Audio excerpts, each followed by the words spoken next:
or some people call like golden key.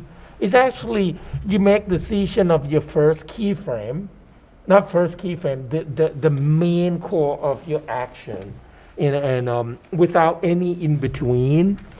So now I use a reference from the fifth wave, and let me extend this.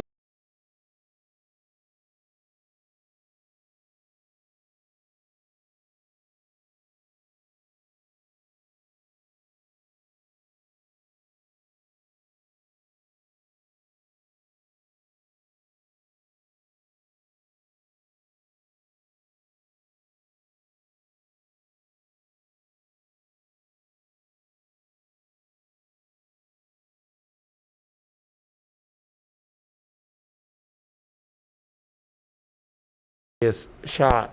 So, and now when you do on your own, you don't have to use import a sequence of image on a map as a texture. You could just put this on another window, and then you just grab your timeline. However, if you want to do it now, I had a program called YouTube Downloader, and it costs only $20.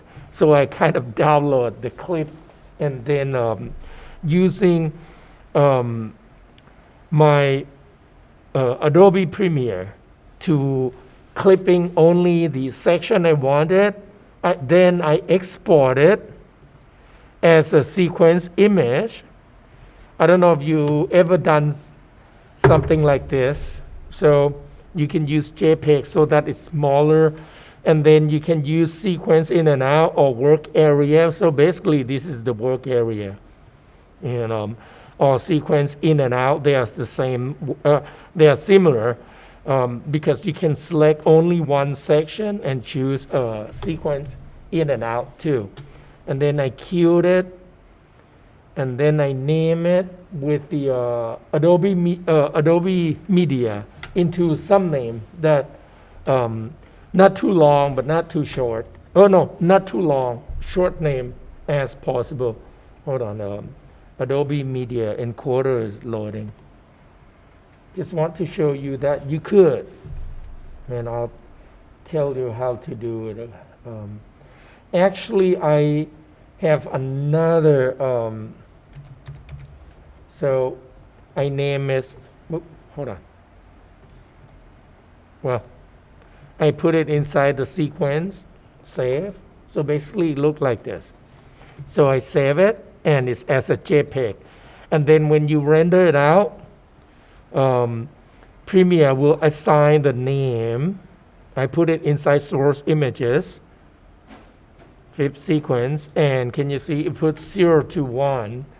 And now to upload this, so basically today you're gonna just watch. You don't need to follow, because after you watch, you will get an idea of how to get started on your own. Now, I would encourage you to do a little referencing by yourself. Like you can, like each one of you in the group have someone to shoot the video and you act it out. Just remember though, we are not actors. So when we act it out, it probably not that convincing. So, but the reason to do that is at least you get some guideline of how long, how many seconds from point A to B to C, what kind of camera shot you want it to happen. And because it might be quicker, try to find the reference online. The reason that I use this because I don't want to act it out. That's all, and it's just for the purpose of doing a demo. And now, to bring the sequence into the image, let me create a new scene. There are two ways. First, let me create a new camera. The camera shot that I wanted to use, for example, pretend. Let's say new camera. I'm not going to rename it, okay? So, and I'm gonna change to camera 1. And on camera 1, you could manipulate your scene, but you can also add image plane. There we go. And now I did something on my, I don't know why I keep jumping around into my folder. I think my workspace are incorrect. I should have deleted them, but so it's not taking me inside the source images folder. So when I open it up, now these sequence I have 329 frame. So, and right now when I put image plane is assigned to only static image. To get that work, you go to attribute editor, make sure you're on image plane. If you are not, you select the camera and look for image plane shape. And right here, when you turn on use sequence image, here we go. And right now it has a expression written in it to tell Maya that match sequence 1 to frame 1. So when you move, and this total sequence is 329, so I have only 120, so that's why I stopped 120. If I type 350, when I move my timeline past 329, it will be static image. Go back to 1. Now, you can tell frame offset. Frame offset, it does not work like this. Like, for example, if you wanted to start it to work on your timeline at 120. Okay. Can you see? So now it does not mean that if you change frame offset, you can lock 120 and then let it start it from 121. No, it means you shifting the whole offset to start at 120. So if you do that, let's say 120, there we go. So now I offset it. There we go. Okay, so that's what it does. So it means it's gonna start it from 1. Here we go. See, frame 120 will start it at 1 on the timeline. So you kind of trim off 100 to 119 because you start at 120. So that's what it does. So you can offset them and things like that. I'm not going to offset it. So now let's go back to 1. And now with these though, you may be able to, okay, let's meet, here we go. Now, you can't really change, oops, sorry, I was going to talk to another thing. You will not be able to change the size on the image plane because it's locked with the camera. So that's why when you see my scene, what I did is I just create a plane. I can reduce the size, I can enlarge the size. Now when you do the plane, just go subdivision to 1 to 1. Okay, you don't have to do a high resolution. And now I can map this.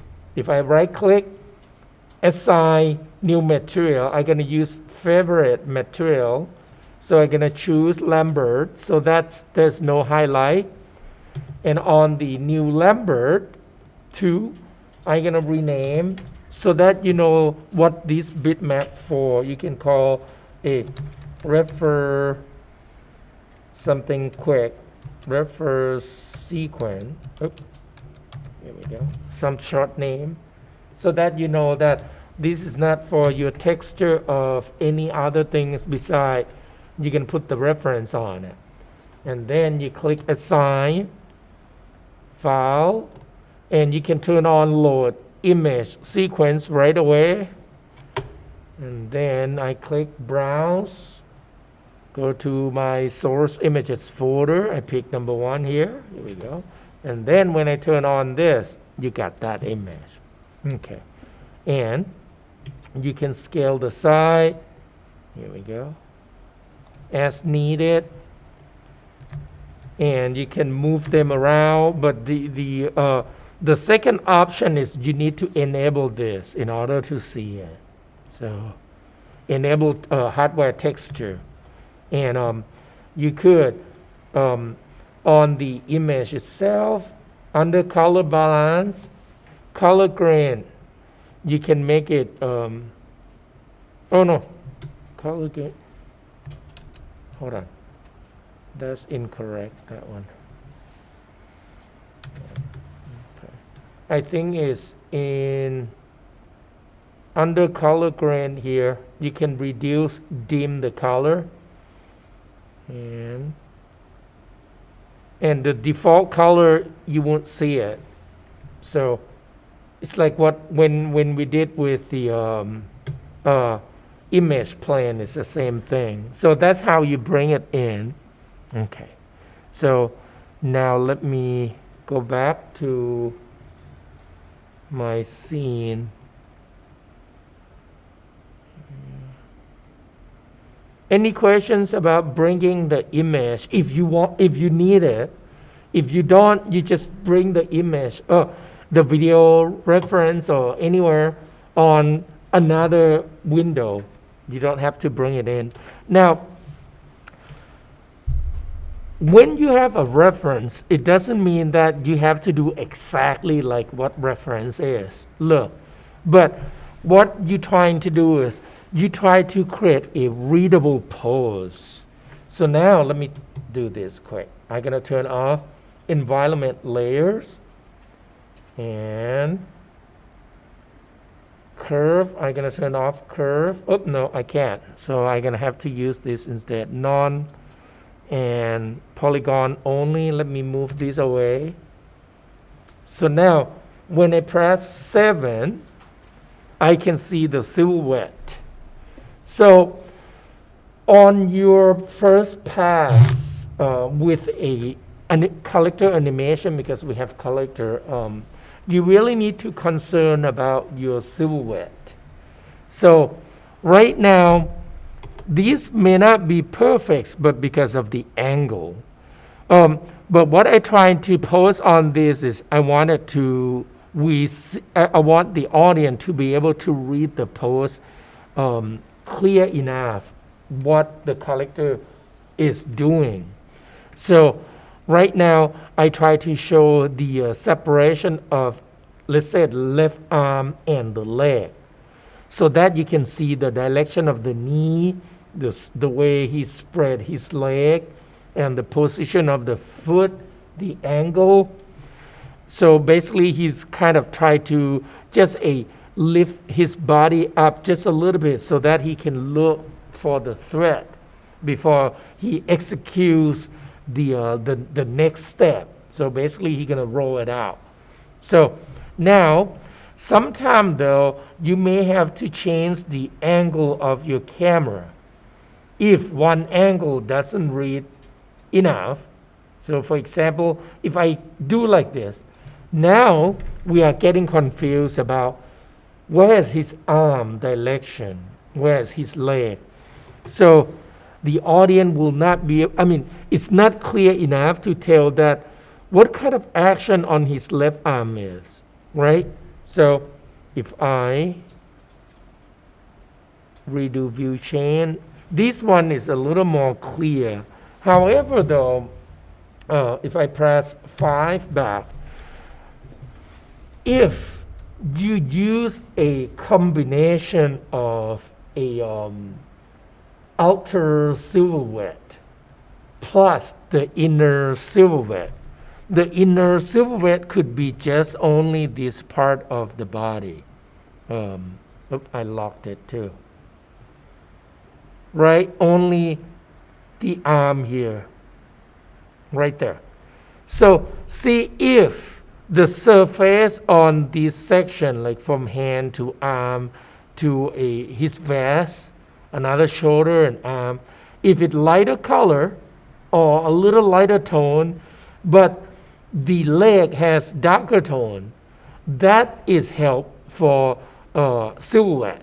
So this is called internal silhouette. But with this scene, it's about the same tone, blue and blue, has a little white. So I mean, it can read a little, but right here, foot and the shoulder are totally not good at all. So I kind of compensated. I kind of let go. Now, when you do on your own, you might have to change this angle. You could even stage that. Let's say it's something like, hold on, let me redo quick. I'm gonna add bookmark on my shot, camera shot. Right now my shot one, bookmark, edit. And then I'm gonna add a new bookmark. And I'm gonna call original shot. Because I'm gonna manipulate it, and I'm gonna click apply. You can add to shelf too, but I'm not going to do it because I can go to bookmark. Can you see? So basically, if I do like this, I can go to view, bookmark, original. So now, bookmark you can be using for some shot that you wanted to kind of experiment. Like for example, on this, what if, let me go back to bookmark just in case. I'm not locking camera yet because I might change my mind. Let me go to perspective and show control. Here we go. So what if I do something like move his foot, see if I can.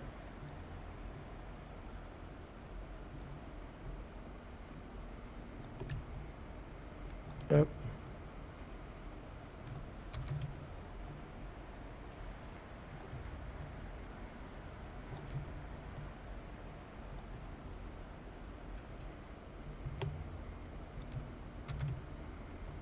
It might work, it might not.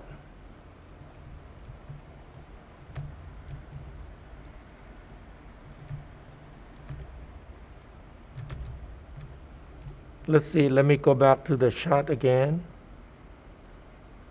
Bookmark camera. Here we go. Not really. Well, if it higher might be, but then the knee might not touch the ground.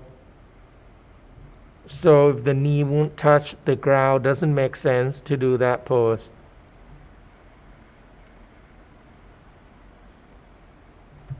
You know, something like that. So that's not a good pose. Here we go. What if I just rotate, make it flatter? Maybe. Oh, my clipping plane. Can you see it's clip the foot? It does not. Where?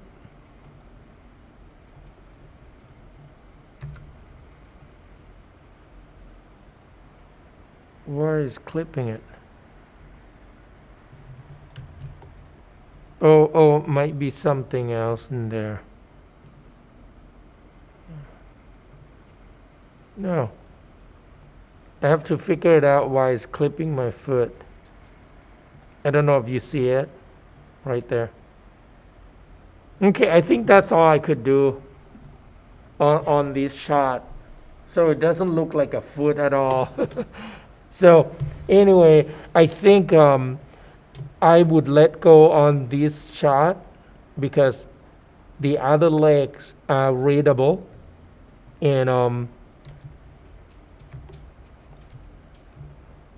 oh, that looks really bad. Here we go. Yep. And look at on the top view. It's kind of, here we go. Okay. looks a little awkward on this view, but so I hope that this is makes sense. Like when you try to stage your shot. There we go. So now can you see on this shot, when everything's come together, it looks kind of readable. I think I might have to straighten the leg. Here we go. And these might not separate enough. So I think the first one looked better when I did. And let me rotate that. But I don't know. I mean, I use reference like I grown up in Thailand, and then it's kind of a school curriculum that all high school kid boys kind of they can choose to do a military training so that they don't get drafted when they turn 20, which I did. So when I was in high school, I did 2 years of training. So I kind of know the pose. But if you do something like this, you don't know the pose, you might need to do a little research. Like what I did is push up and roll up. So I also, besides look at on the video clip of how in the Fifth Wave movie, I also, I did this kind of training so I know how the leg are positioned and the arm. But if you don't, you need to look at on the reference. So I get some image of this, and now when it's roll, I'm gonna use the jiu-jitsu roll because I couldn't find a good rolling. Actually, I did some. I think this one, that what I'm gonna use, but when you watch this, I do not promote this, okay? Just for reference, because this is kind of dangerous. Okay, hold on. The guy rolling. Oh, somehow the speaker doesn't come out. Look at, he's so crazy.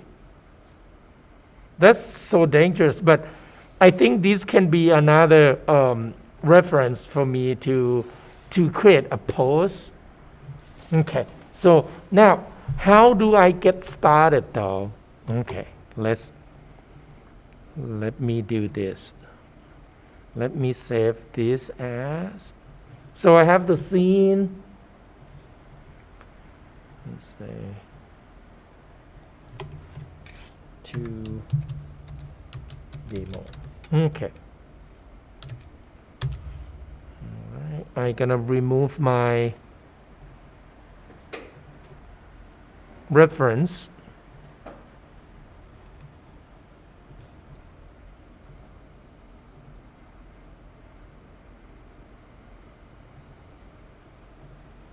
Okay, so now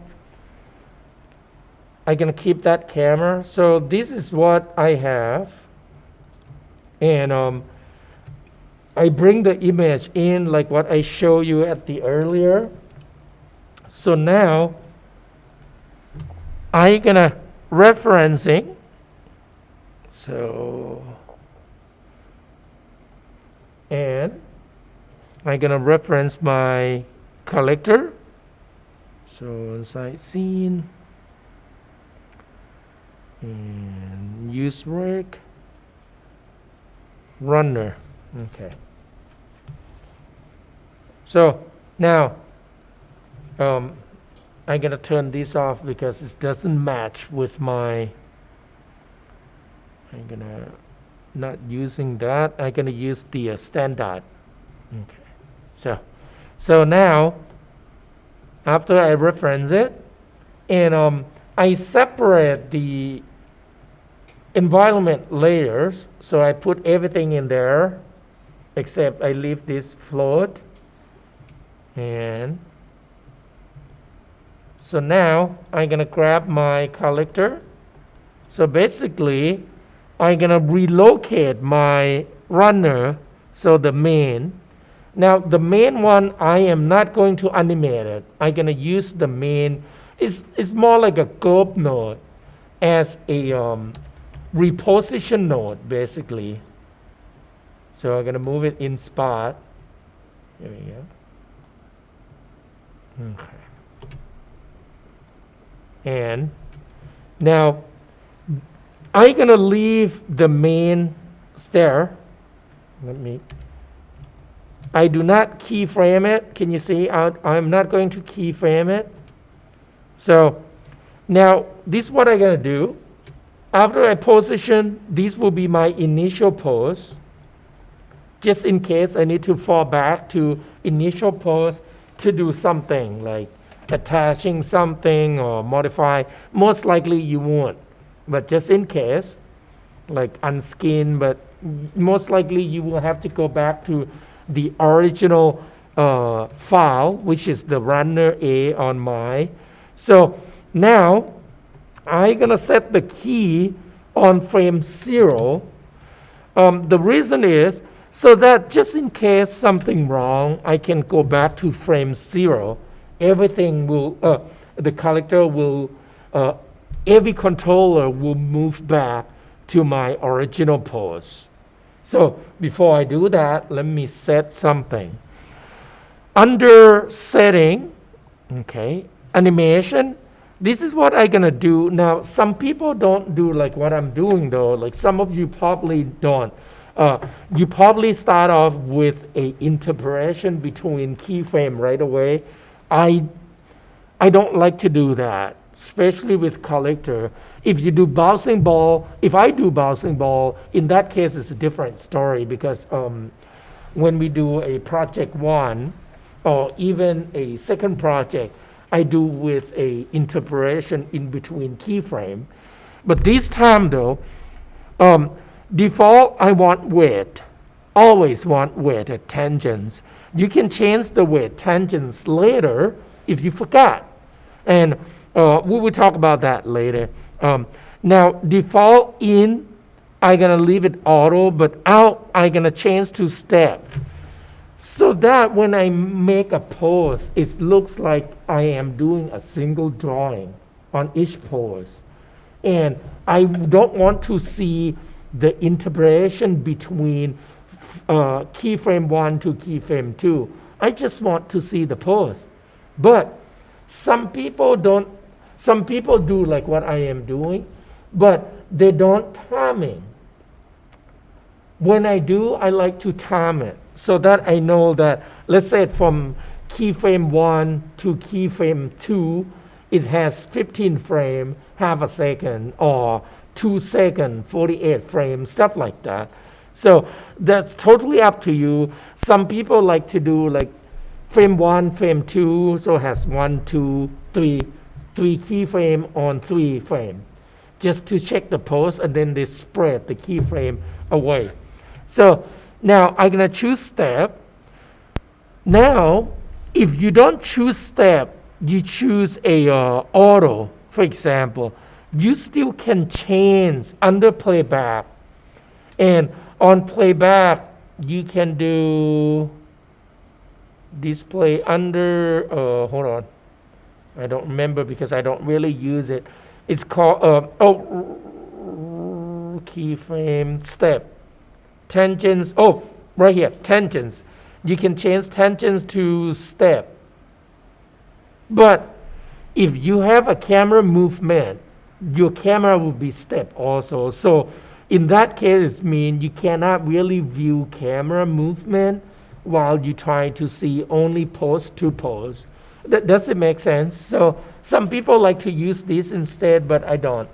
So I'm gonna switch this to step, and then I'm gonna turn on auto key right here. When I turn it on, this button is turned red. Can you see? Right, this button. The reason that I turn this on because so that I don't have to right click or I don't have to press S all the time after I set the key. You will need to initial the keyframe first in order to make the auto keyframe work. Basically, if let's say if you have XYZ translate, you right click and set the key only on X. And then you decided to move Y, even though you turn this on, but AutoKey cannot find the existing key on translate Y, so it will not be keyed unless the Y has the key has been set, initiated, and then every time you move on translate Y, if AutoKey on, it will update it. Okay, so I'm gonna turn it on, and everything else at the moment is okay. So we're gonna save. Now, I wanted to be able to synchronize keyframe in order to make a act each pose like a single drawing. Now, to do that, it means every time when I set the key, I need to set all the key on all controller that will be animated. Now, the thing is this. After you finish rig, make sure you limit only attribute information on channel box that you want to be key so that you can press S. If, let's say the head, I'm gonna animate only rotate. Now the global is either follow or not follow the head. I don't really use it, I leave it as a default, but you can do that. So it means you can, let's say you can rotate the body, the head still stay, so that is 0. If the head are changing the orientation based on the body, you press 1 on here. So stuff like that. And now can you see the elbow? I don't have translate, I have only rotate. So I limit them. To limit them, if you remember, you just select the channel box, highlight it, right click, lock and hide. Basically, that's what I did. Okay, so now this is the trick. I'm gonna go to perspective view, I'm gonna hide everything, show none, and then show only curve. And this is what we're gonna do. So you can region select but subtract the main control. The main control is, it should be called globe node, so that globe node or reposition node. You don't really animate this. And when you animate walk or moving, basically you're moving 2 feet and the body control. So now this is gonna be the one that I'm gonna set the key. So I'm gonna press S, now it has keyframe. Now this will be too tedious though, if you have to do stuff like this all the time when you need to synchronize the keyframe. So what we can do is this. We can actually create a command shortcut of this selection without that main control into your shelf. And then you can use that as a button. So this is what I'm gonna do. I'm gonna create a new shell. And I'm gonna call, how about,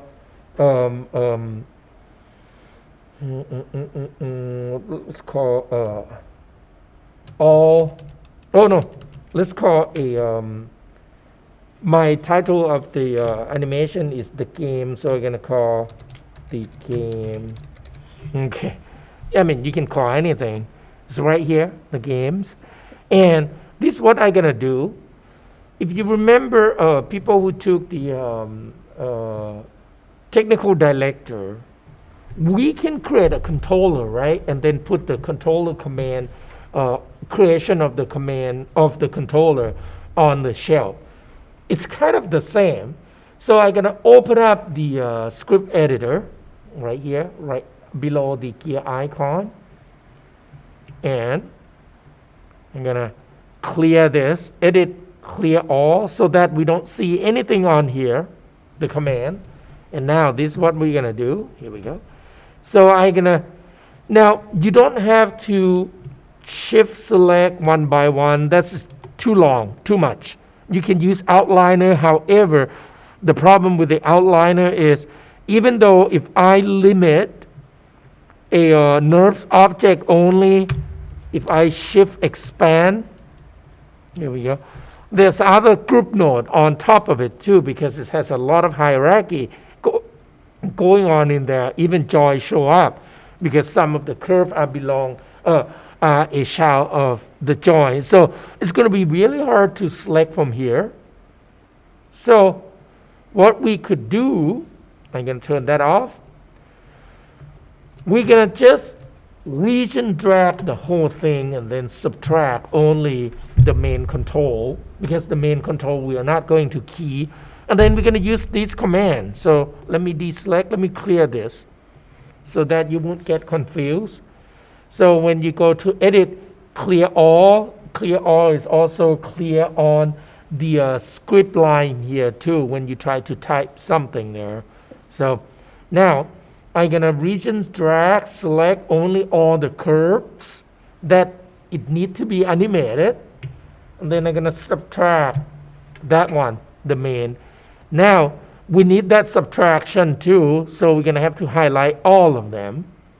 And how to highlight all of them is you start it on the end of the last line. Click and drag and go up to the top line. And then you don't have to Control C, you can middle mouse drag and drop into the shelf. And then you just use Mail or Python. Mail is fine. Now, I'm going to go to edit because I want to name it. And then go to shelf. Under icon label, you don't need to change all of the other, tooltip, you can change it because it doesn't change that command, but I'm going to just leave as is. I'm going to call a all CTL, all control. Here we go.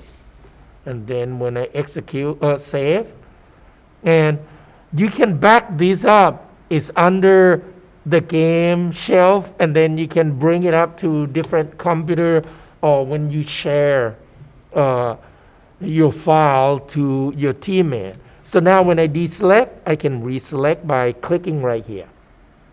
So, and that's the command line. And then I can press S.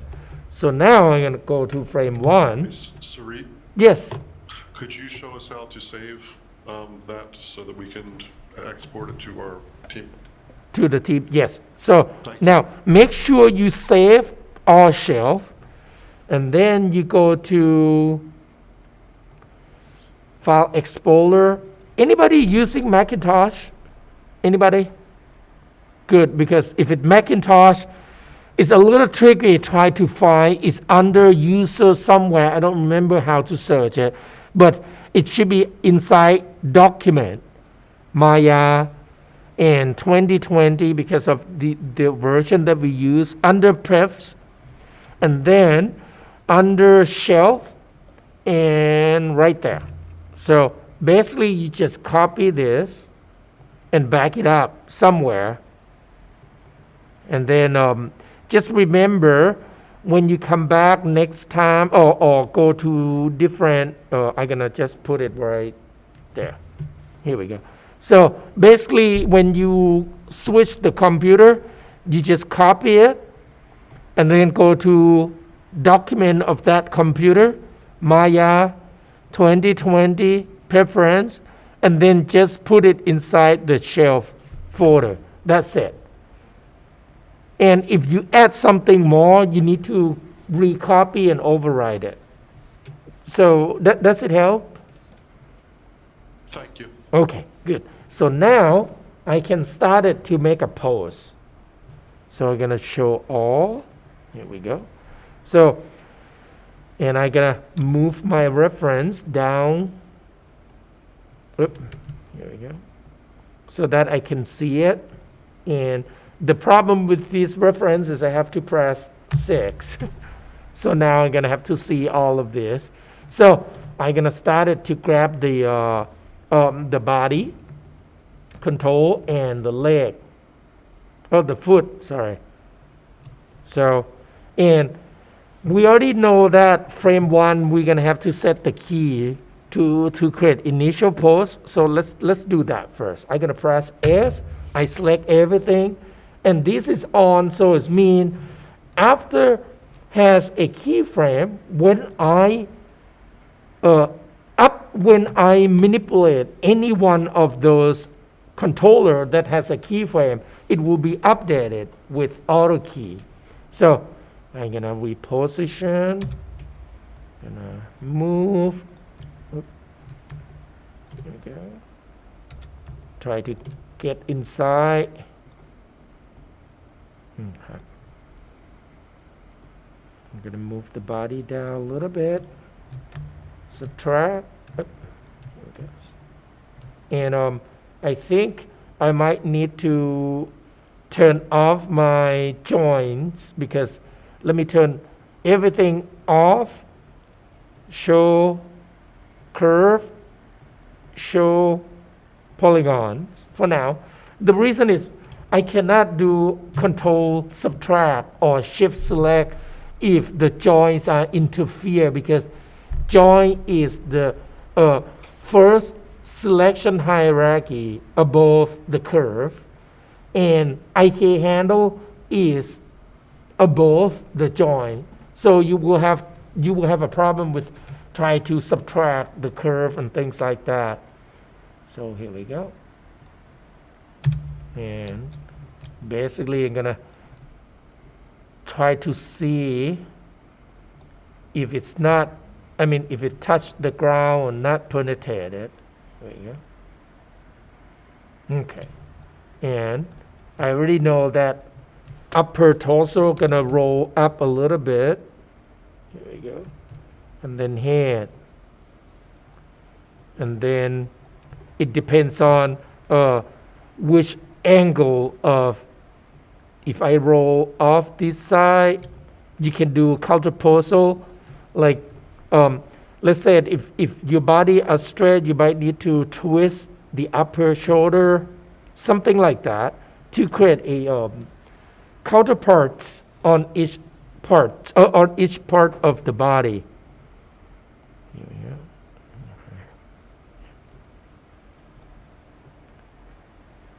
go. Okay. And I'm gonna put the hand. Now these are forward kinematic, so I'm gonna have to. And now based on the gesture, is actually clavicle kind of rotate up. So that push. I did this pose on my own, I try it. So that's why I kind of. Can you see, like if I do arm like this, my clavicles kind of bend it back because the shoulder has limitation. Here we go. On the rotation, I'm gonna turn my hand a little bit. Okay. And I use object orientation to animate it.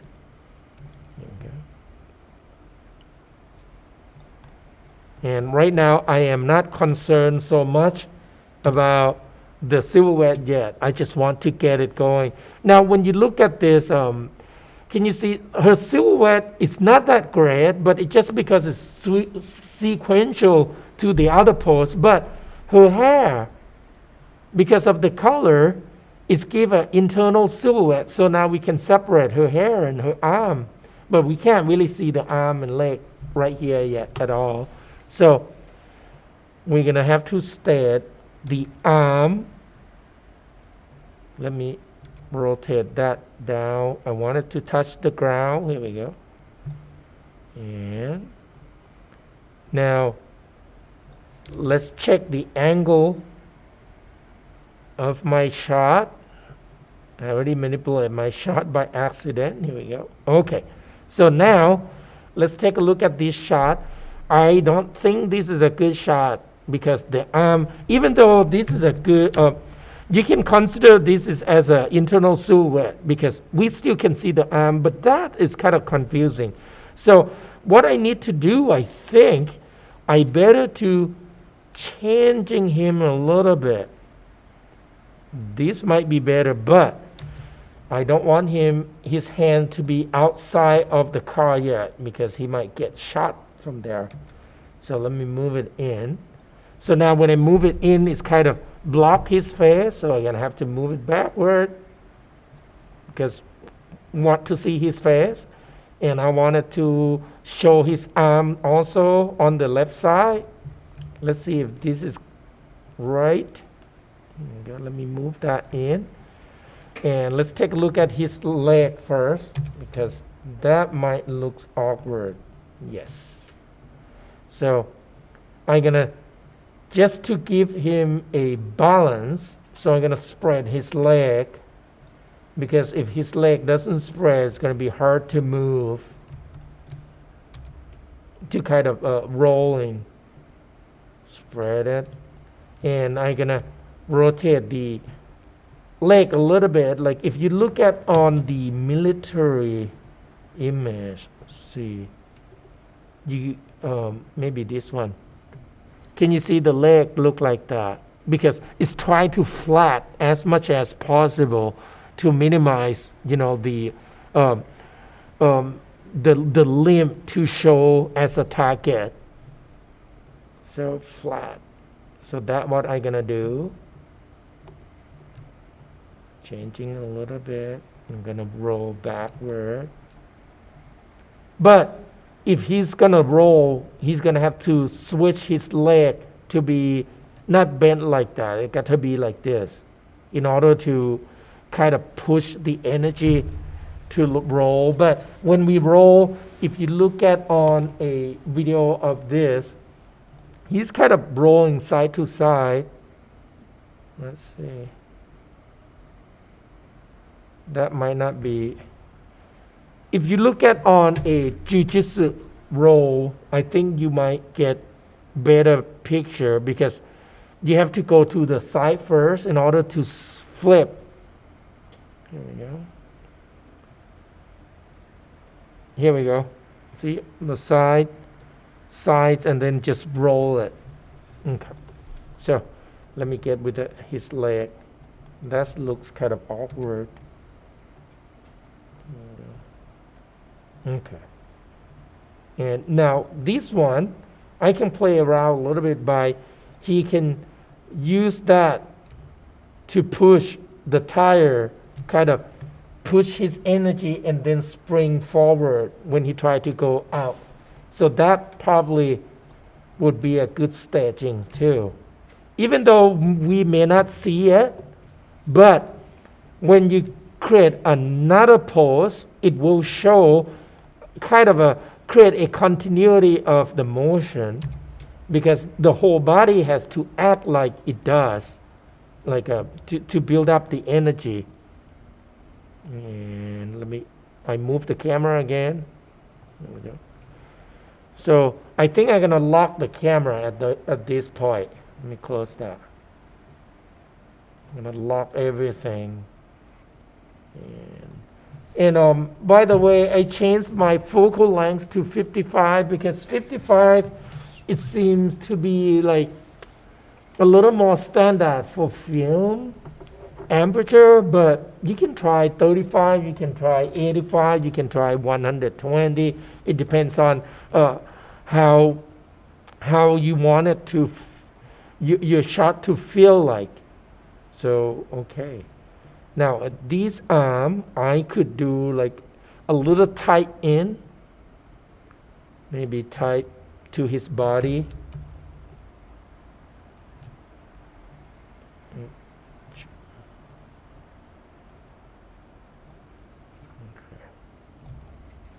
That might be better, yeah. So in this case, let me see, his clavicle has to go higher. Okay, I think that's better than the first pose I did. And you might need to check. Let me turn that off. See if it penetrates too much or not. And basically on your extreme keyframe, like the golden pose, you might take like days to do it. Let's say if you do, how about 5 pose or 10 pose? I don't know, it depends on, and this way will help you to get a better pose that read the action better. Now I gotta bring this back because I don't know if it penetrated to the ground yet. I want it to be, let's see. I wanted to bring it up so that I can see the elbow direction. That's better. Here we go.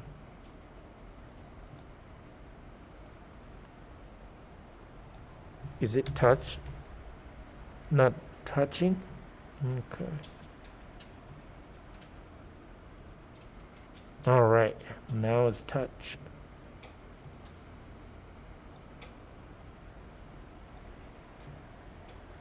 Okay, so now I gotta check. See if I turn this off. I press 7. I'm gonna turn off this because there's no light. That's why when I press 7, it looks like a black color. Here we go. So I think this arm can be better. Let me show curve. Let's push. Here we go. Oops, wrong one. Oh, maybe I have to twist the body a little more. I'm gonna work on just only shoulder first. See if it works. No. Okay. So let's work on the body. That one.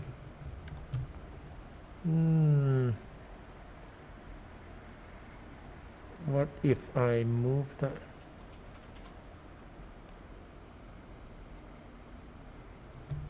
I think I might have to, let's,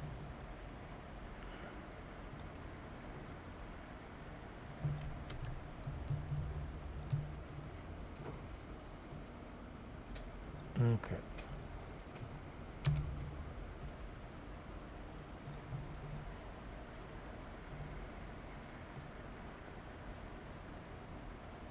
I think I might have to rework on this leg. That one, that's not good neither. Let's see what else I could do.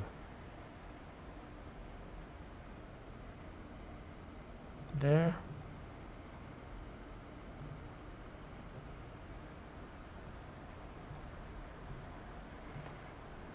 Okay, I might force too much.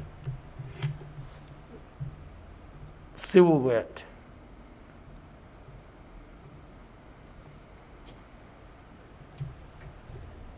Let's see if like that. I might have to change the position on the leg. Leg might have to push backward because I basically I wanted to create a little more. Let's see if I can do this. No. Short one. If I could push this down.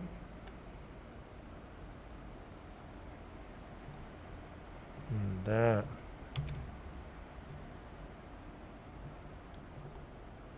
This.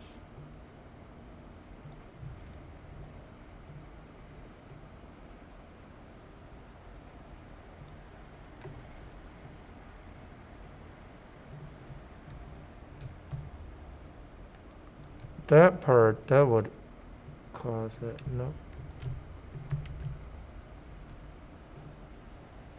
Let's see what I can do with this leg.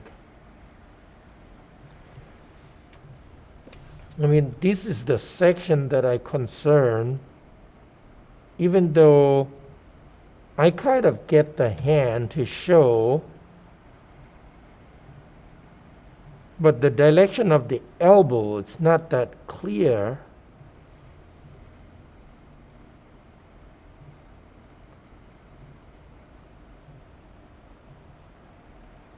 Yep, it's not that clear at all.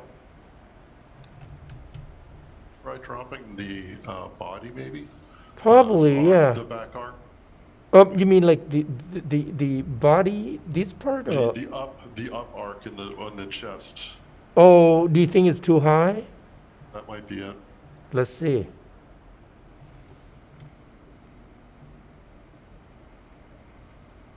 Yeah, you're right. Okay. So let me move it down a little more. Let it flat. Okay. And this might be too much. Okay. Let's see if I could do this. I think leg might have to go down. Let's see if it penetrates. Oh, hold on. That's too much. Right there.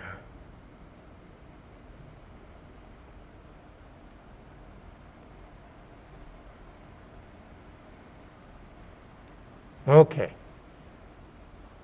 So this might work.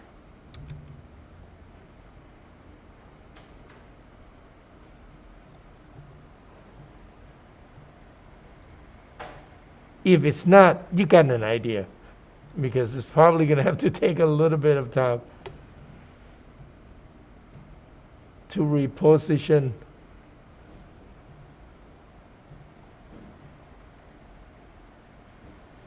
At least close.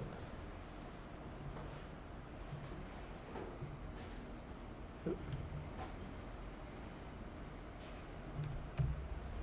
me turn that off temporary.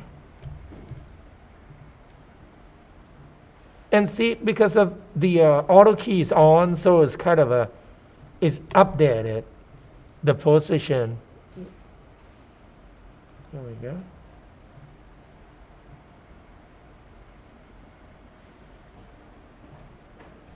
Maybe.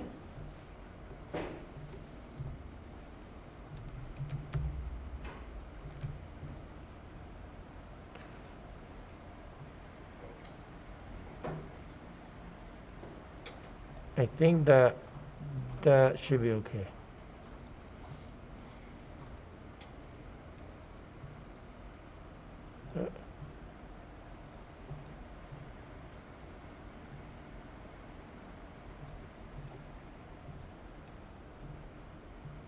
So now you can see that it take a lot of time to get a really good read on just one pose. So, and I think I don't have to keep doing it. Now you get an idea, right? Do you guys get an idea? So basically, now do you have any questions like how do you make decision what pose should be the next? Anybody? So basically, you look at on your reference, like the major pose, I would skip that pose when moving the arm because it's more like detail now. I wanted to go to maybe she look. So maybe frame 45, I'm gonna add another pose that these guys look like if it's safe to come out. And now when you stage it, you can create a little drama, like make him hesitate. Like for example, I'm gonna do like a little hesitation, maybe instead of try to follow the reference that she tried to push the her back, because this guy doesn't have her back. So I'm gonna try to add a little key pose, like show the hesitation before he committed. So I'm gonna move. So now I'm gonna from frame 1 to frame 100. Oops. Oh, come on. Where does it go? Is that one? No. Come on. Go out. Hold on. Let me switch. I'm lazy to fix it. Here we go. Okay. Right there.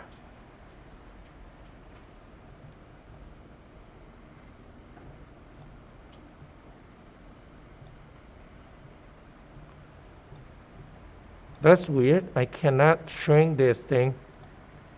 I probably have to, hey guys, if something happened like this and you can't fix it, really simple. You go back to, after you close it down, you come to your project, not project, my document, Maya 2020 preferences, and delete all of these references. You don't delete the color though, just delete only the reference, user command. I think you can leave just only window perf. When you delete and restart it, Maya will rewrite that window perf, and then everything will go back. So I'm gonna let go on that. So now, let me go back to the classic one. Come on. That's weird. Okay.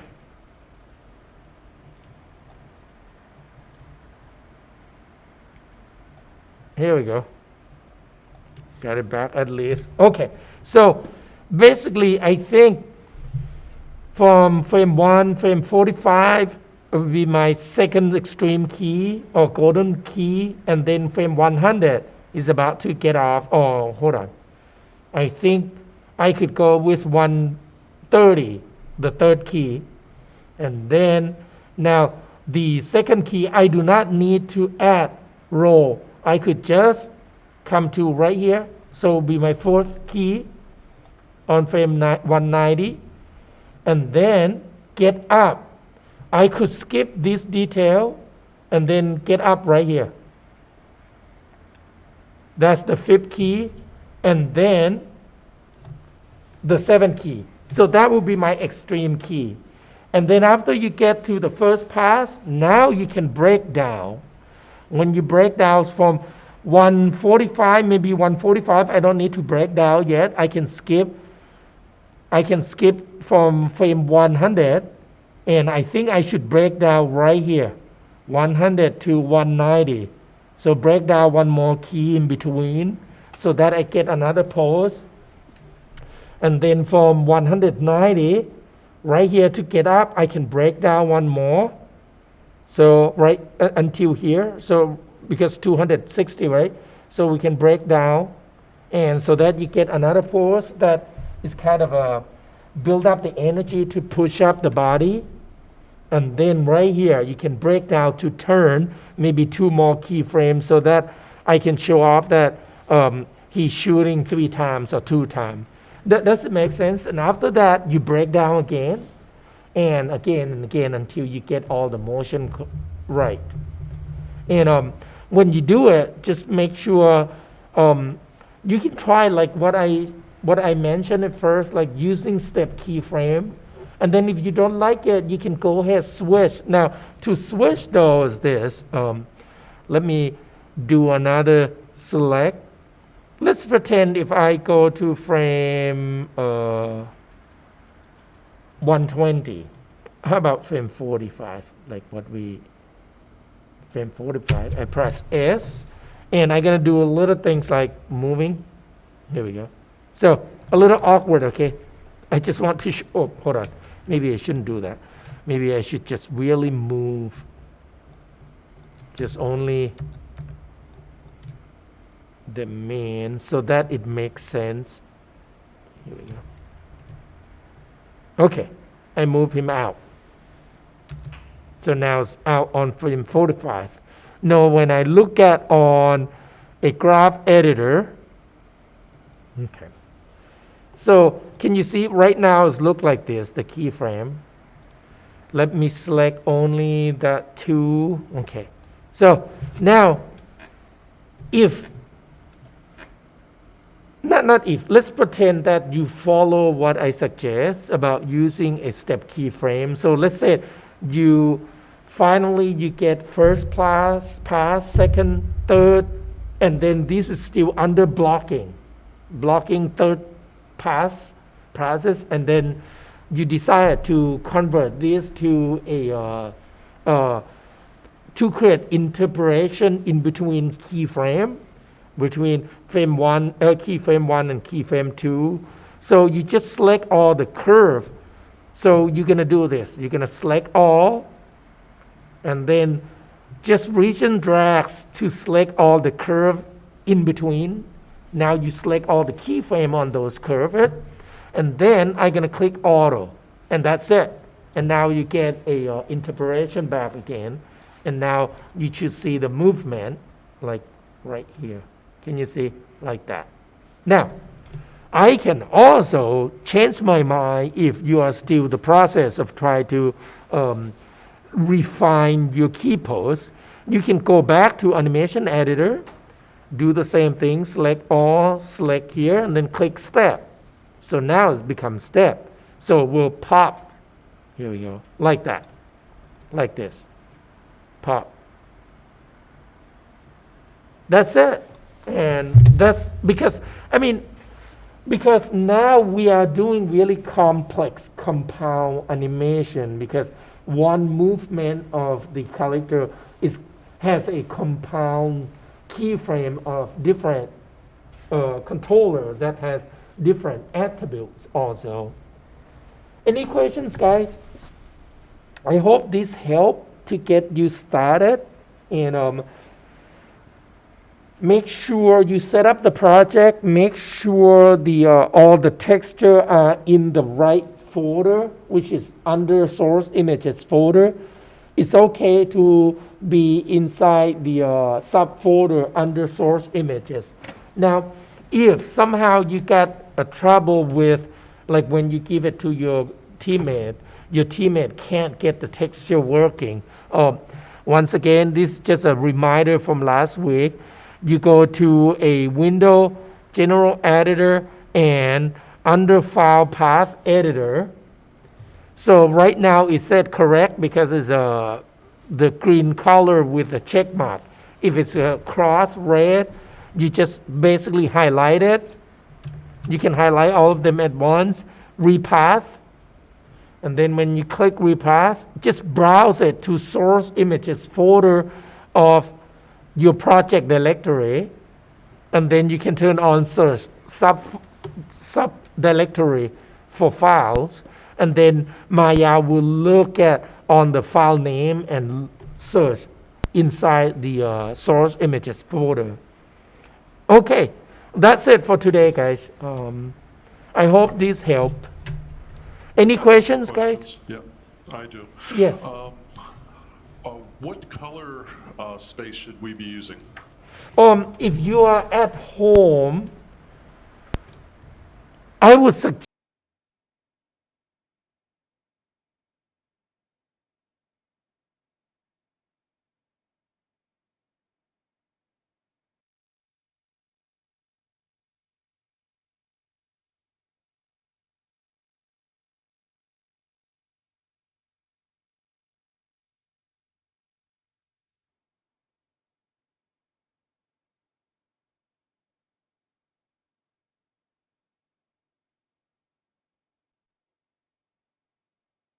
city.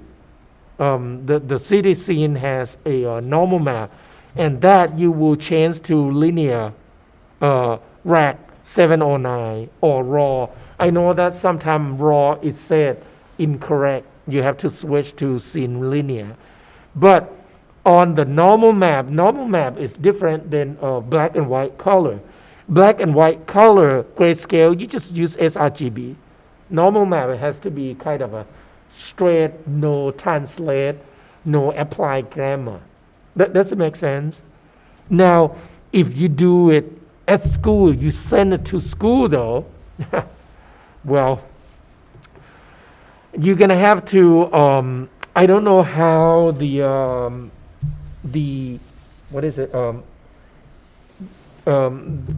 render farm does. If you are able to, on your file, when you send it, if you are able to set this to turn off, use OCIO, and then switch from ECS to linear. If you can do that, you don't have to deal with changing the setting of your image. However, if you are not, If it this on, and hold on, I turn it on so it will switch. Here we go. It switched to that. Now when it switched to that, this is what you need to do. So you have to go to your main hypershade. Okay. And on hypershade, I'm gonna select. Can you see it said red color? That's something happened.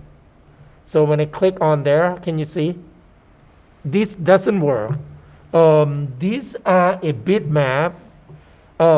Based on Marty told show on the video, he want us to use utility linear.